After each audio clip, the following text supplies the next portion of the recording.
see the pizza shop is full. Well, don't you worry. Papa's put a few new pizzas right in the oven, and they'll be ready soon. Yeah, just hold your horses. Put some money in the jukebox. We can dance while we wait. Or I can tell you about my duchy. I finally did it. I married the man of my dreams. Well, he wasn't always the man of my dreams. He was the kid that lived across the street from us. We would walk back and forth to school every day. Every day he'd come and knocking on my door. Thelma, you going to walk to school with me today? And I'd say, hold your horses, Dutchie. I'm coming. Every When day I heard that my father had gone into the hospital for the last time. He'd been diagnosed with bone cancer and given 6 months to live. And yet he fought the illness to the very end. He refused to let anyone talk about the illness, refused to admit that he was dying, refused to let anyone say goodbye. And now he had reached his final days. That was Friday night, 3 nights before All Hallows Eve, when I stood in front of a blazing fire, telling tales of horror and death to costumed children who squealed and clutched each other in deliciously innocent fright. I told them about the girl who on a dare went up to the cemetery and plunged her knife into a freshly dug grave, but she caught her dress with the blade, and thinking the dead thing buried there had her in its grisly grasp, she perished from fright. And for the first time telling that story, I truly understood the horror of being caught in the grip of the dead. Already I had seen my father and my mother and my sister go up in flames. All I had was my friend, Yussel. We hung on to each other. At night, we would lie on our wooden bunks next to each other, unable to sleep for the things we had seen by day.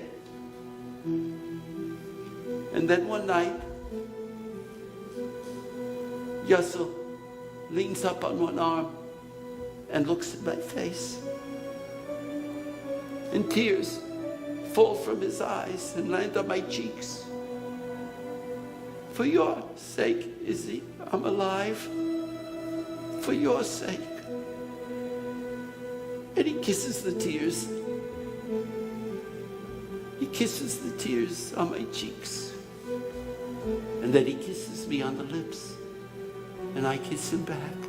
And we hold each other. We hold each other.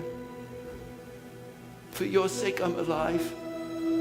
For your sake. And from that night on, Izzy would reach over to me, or I would reach over to him. And we would kiss. And we would hold each other close. And we would whisper. She felt no shame that her silkies were soaking wet, and her southern region smoldering and sticky. Ooh, sax man, and your smooth, sweet, soulful sounds stroking her soul. So satisfying. Suddenly, Sadie came to her senses. She swallowed her pride and sashayed through the side door. She had some business to settle at Sal's pawn shop on 69th Street. She was just a little sorry to see that sable go. But she sped home, slithered up to her sweetie and touched his soft spot.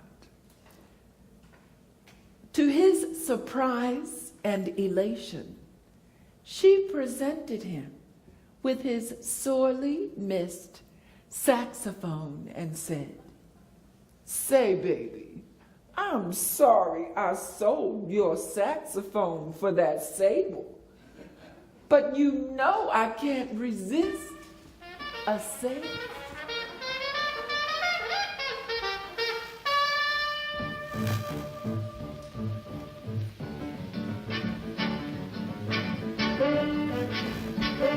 He was a famous trumpet man from out Chicago way. He had a boogie style that no one else could play. He was the top man at his craft.